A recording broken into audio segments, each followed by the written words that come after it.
Hello friends, welcome to my channel. आज हम दूसरा टॉपिक स्टार्ट कर रहे हैं। सॉरी फॉर लेट, मैं एग्ज़ाम की वजह से रेगुलर वीडियो अपलोड नहीं कर पाया था। तो हम आगे बढ़ते अपने MBA के कोर्स में जो MMPC 1 है उसका ब्लॉक 1 का यूनिट 2, जिसका नाम है मैनेजमेंट एंड इट्स इवैल्यूएशन। आगे बढ़ते हैं। इसके ऑब्जेक्टिव्स क्या क्या है। द इवैल्यूएशन ऑफ मैनेजमेंट, इसके अंदर मैनेजमेंट के जो इवैल्यूएशंस है वो हमें पता चलेंगे कैसे मैनेजमेंट का उद्भव हुआ, कौन से थिंकर्स रहे जिन्होंने कौन से अप्रोचेस रहे, वो सब हम देखेंगे। द फाउंडेशन ऑफ मैनेजमेंट,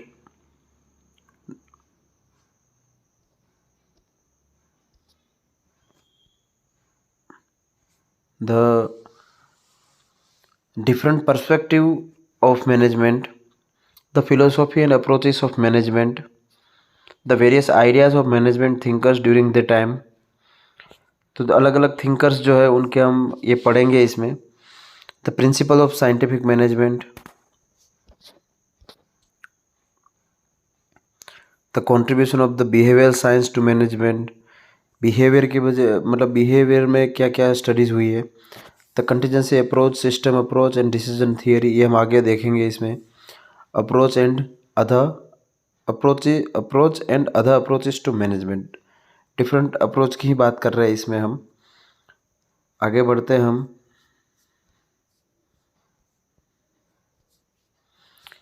तो अभी हमें बात हुई थी पर्सपेक्टिव क्या क्या है अलग अलग। Scientific management, administrative theory and bureaucracy. तो फर्स्ट ऑफ ऑल हम देख रहे हैं साइंटिफिक मैनेजमेंट।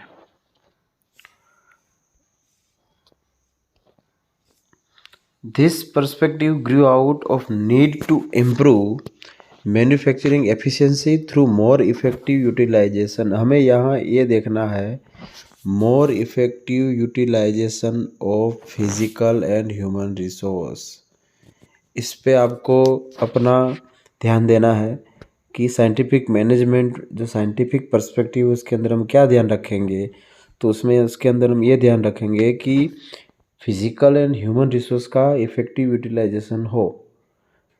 देखिए अभी एग्ज़ाम में हम जाते हैं कभी ये इग्नू की, तो वहाँ पे है ना हमें एकदम स्मार्टली लिखना है। मतलब 5 पेज भर के हम कुछ ना कुछ लिख रहे, उससे अच्छा है हम जो अप्रोच है उसके अंदर जो बात हमें समझ आई है उसके ऊपर ही हम कुछ ना कुछ एग्जाम्पल के साथ लिखें।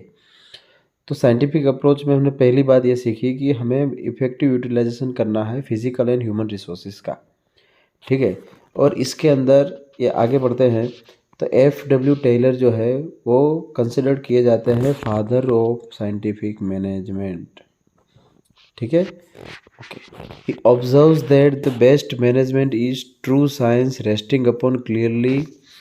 बेस्ट मैनेजमेंट है वो ट्रू साइंस है, लेकिन किसके बेस पे? उसके अंदर डिफाइंड रोल है, लॉज है, रोल्स सबके डिफाइन है, प्रिंसिपल एज ए उनके जो प्रिंसिपल्स ऑफ है वो सब क्लियर है, ठीक है। तो आगे बढ़ते हैं उसके एलिमेंट्स क्या क्या है। तो इसके एलिमेंट जो है वो उसके एलिमेंट जो है वो ये है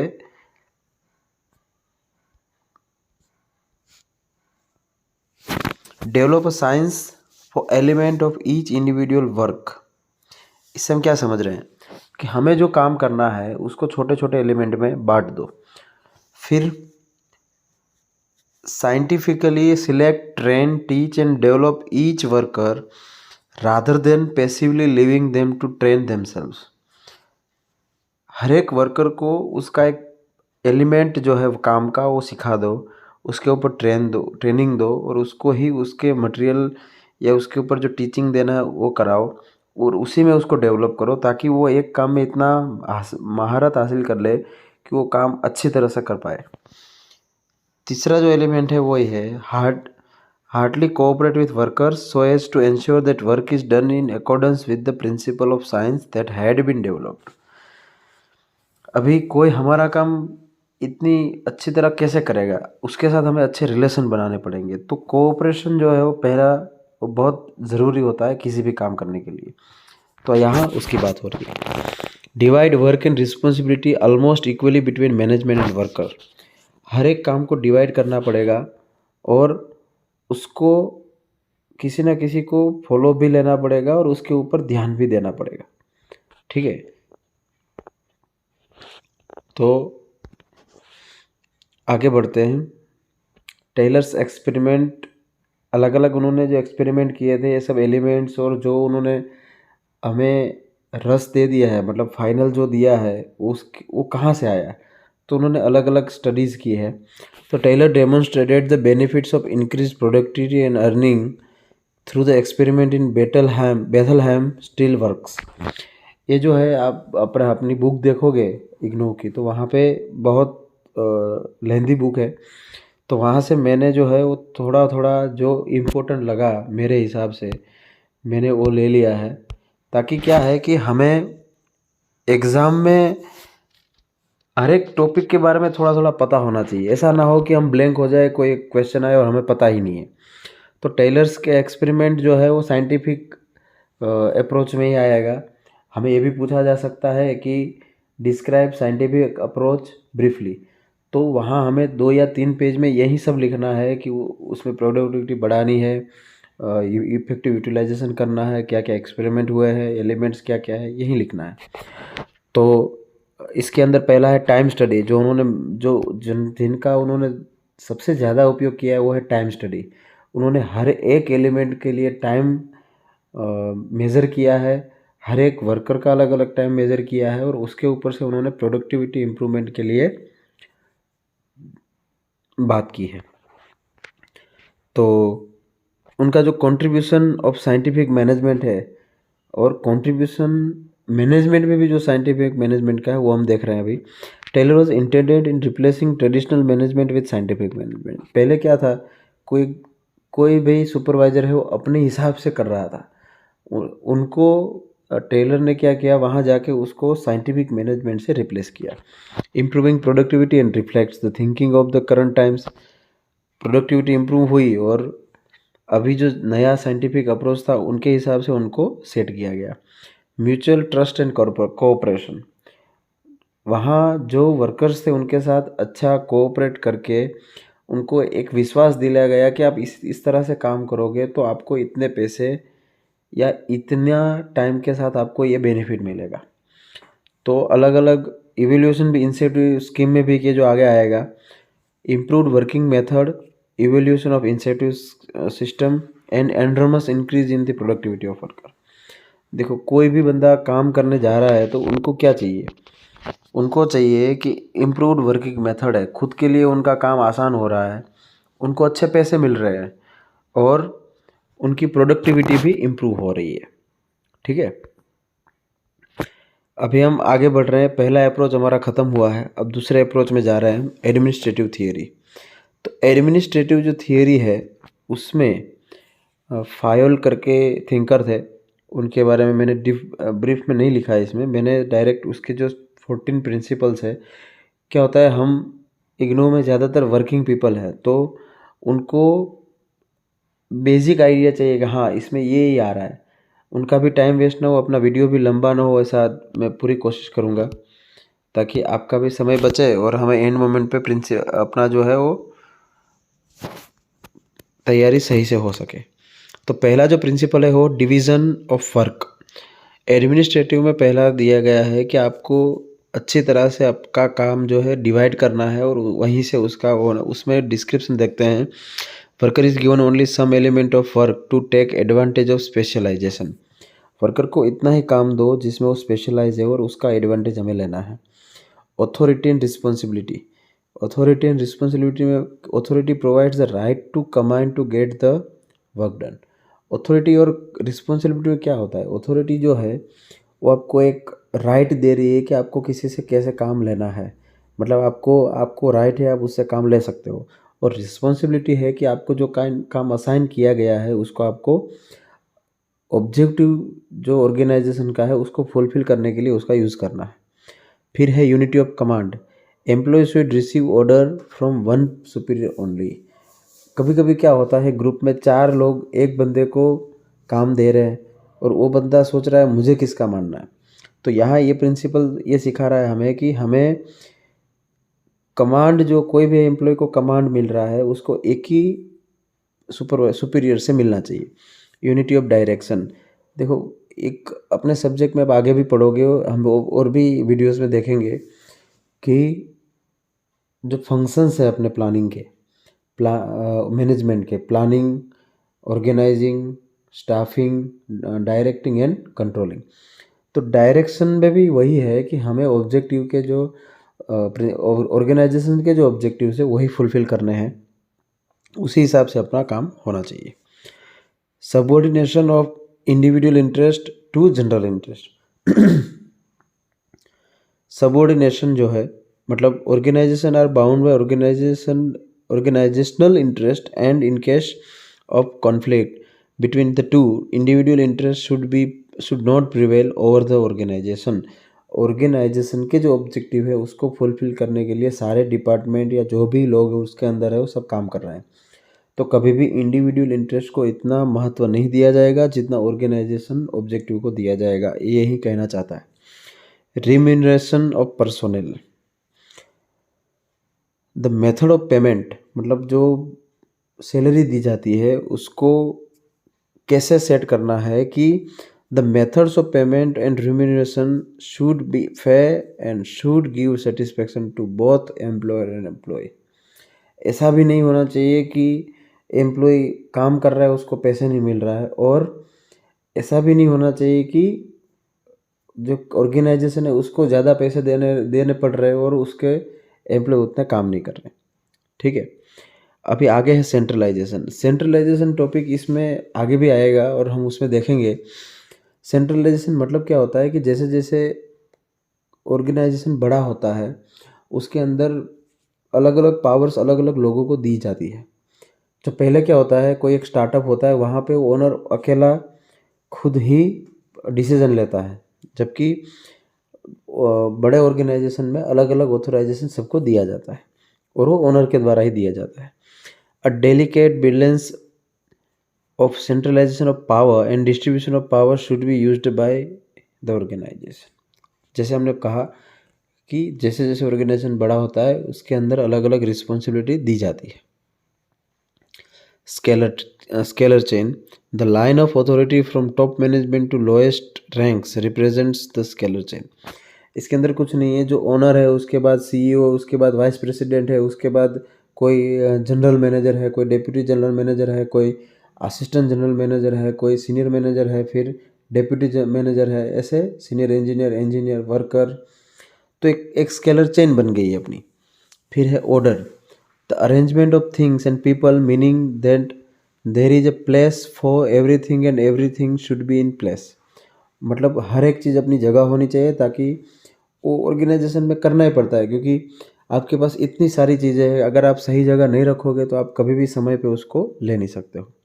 stability of tenure, stability of tenure is reasonable security of jobs, turnover is both the case and effect of intelligent management. तो इसके अंदर हम हमने इक्विटी छोड़ दिया। Equity is a combination of justice and kindness.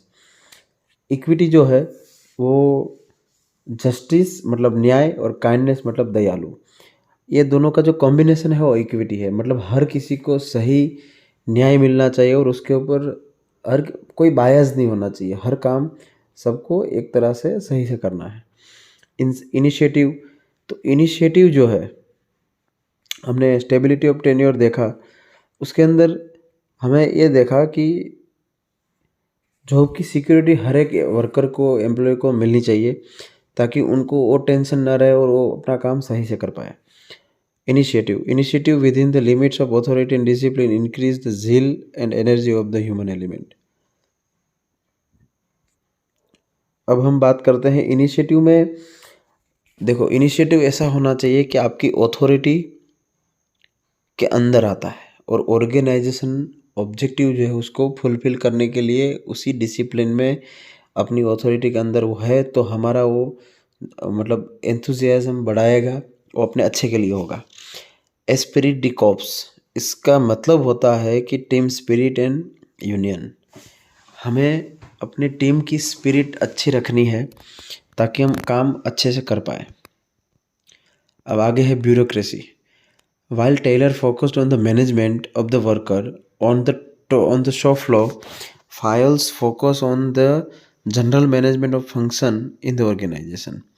Taylor ने जो देखा है वो वर्कर की एफिशिएंसी इम्प्रूव करने के लिए मतलब शॉप फ्लोर में देखा था, लेकिन फाइल जो है वो मैनेजमेंट फंक्शन में ही, जनरल मैनेजमेंट जो होता है उसके अंदर उन्होंने काम किया।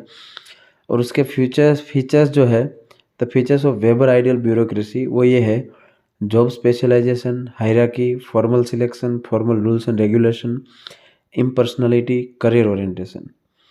आप ये सब जो पॉइंट्स है वो लिख सकते हैं और एग्ज़ाम में आप इतने इसके अंदर अपनी ओन लैंग्वेज में लिख के आप अच्छे मार्क्स ले सकते हैं। ह्यूमन रिलेशंस अप्रोच और the behaviour approach. The relations school stressed on the utility of human relation practices like leadership, communication, and motivation. According to them, the focus of management must be centered on the interpersonal relation, and managing involves getting things done through our people. ये अपने management की definition में ये जो अपना पहला video था कि हमें दूसरे के पास से जो काम लेने की अपनी जो आर्ट है या जो भी कला है उसको हम मैनेजमेंट बोलते हैं। और ये जो है ह्यूमन रिलेशन अप्रोच में आपको वही लिखना है कि हमें कोई कंपनी में अगर आपने ट्रेनिंग ली हो या कभी भी सुना हो तो ह्यूमन रिसोर्स डिपार्टमेंट होता है और अपना एक सब्जेक्ट भी है ह्यूमन रिसोर्स प्लानिंग। तो उसमें भी हमें ये देखने को मिलेगा। तो the most important contribution to the human relation movement, तो हॉथरन स्टडीज एक बहुत इंपॉर्टेंट था, पिछली बार इसके असाइनमेंट में भी इसका वो था topic. The most important contribution to the human resource management was beyond doubt the first inquiry and the Hawthorne study undertaken at the Western Electrical Company। उन्होंने भी एक कंपनी में किया है और उसके कुछ assumptions है। The useful and the importance of people recognition as individual and their belongingness to the group, the importance of esteem needs then money to motivate people to work. The system approach has proposed a new way of thinking about the organization and the manager। System approach में क्या होता है, ये अलग एक view है जिसके अंदर एक नया ही थिंकिंग के रास्ते चल के हमें मैनेजमेंट करना है। The theory propose that a system has a number of sub systems which are interdependent and each of each contributes to the unique characteristic of the whole system to achieve a set purpose. तो इसके अंदर हमें जो system है उसके approach को काम में लगा के मैनेजमेंट मतलब वर्क लेना है दूसरों से। डिसीजन थियरी अप्रोच, तो this approach was proposed after the second world war. Since managerial function revolves around right decision making, this approach adopts this as its central focus and studies the process of decision making, which includes selecting the right course of action from possible alternatives। तो decision theory जो है वो हमें एक अपना MMPC 5 में इसका example भी आएगा। इसके अंदर क्या होता है कि हमें अपने पास अल्टरनेटिव्स है, उसमें से बेस्ट अल्टरनेटिव फाइंड कैसे करना है उसका इसमें थियरी है थोड़ा, उसका ही बेस पे हमें लिखना है इसमें।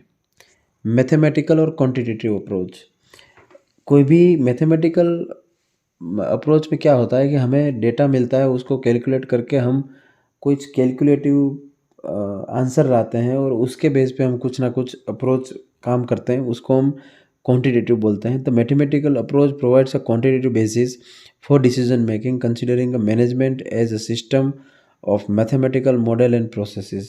जैसे अपनी बात हुई वही है कि मैथमेटिकल में हम अलग अलग क्वांटिटेटिव डेटा लेते हैं और उसको प्रोसेस करके कुछ ना कुछ आउटकम ला के आते हैं। According to this approach decision making is a logical process and can be expressed in the terms of mathematical symbols, formulas और models. Yes, This contribution of this approach relates to a number of sophisticated tools and techniques like simulation, linear programming, gaming, etc. ये सब अपना MMBC 5 में हमें पढ़ने में आ रहा है, तो वहाँ हम देखेंगे इसको। Contingency approach. This approach emerged from the real life experiences of manager who found out that no single approach model worked consistently in every situation. Contingency का मतलब ही होता है कि हमें एकदम एक्सट्रीम फेलियर में हम क्या करेंगे, मतलब अपनी सारी सिस्टम जो बनाई हुई है उसमें से कुछ काम नहीं आया तो हम क्या करेंगे। ये जो कंटीजेंसी अप्रोच है उसका एक रिसेंट नाम भी है कंटीजेंसी प्लानिंग। इसके अंदर क्या होता है कि मैनेजर को खुद को अपने एक्सपीरियंस के बेस पे सीखना है, बताना है कि इसको हम कैसे सॉल्व करेंगे।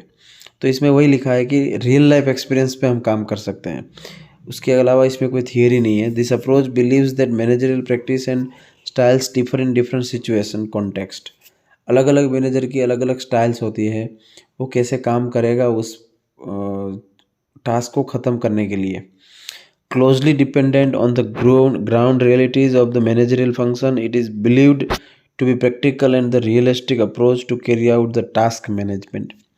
जब अपना जो सारा सेट किया हुआ सिस्टम है वो अगर काम नहीं आ रहा है तो फिर मैनेजर को खुद की अपनी एक्सपीरियंस पे ही इसमें काम ख़त्म करना पड़ेगा। Thank you very much friends. आज हम दूसरे टॉपिक के एंड में है, तो अभी तीसरा भी वीडियो में जल्दी लाऊंगा। और एक सिंपल मेरा ऑब्जर्वेशन था जो मैं अभी एग्ज़ाम दे के आया हूँ, तो उस हिसाब से आप है ना पूरा सब्जेक्ट ना चलेगा,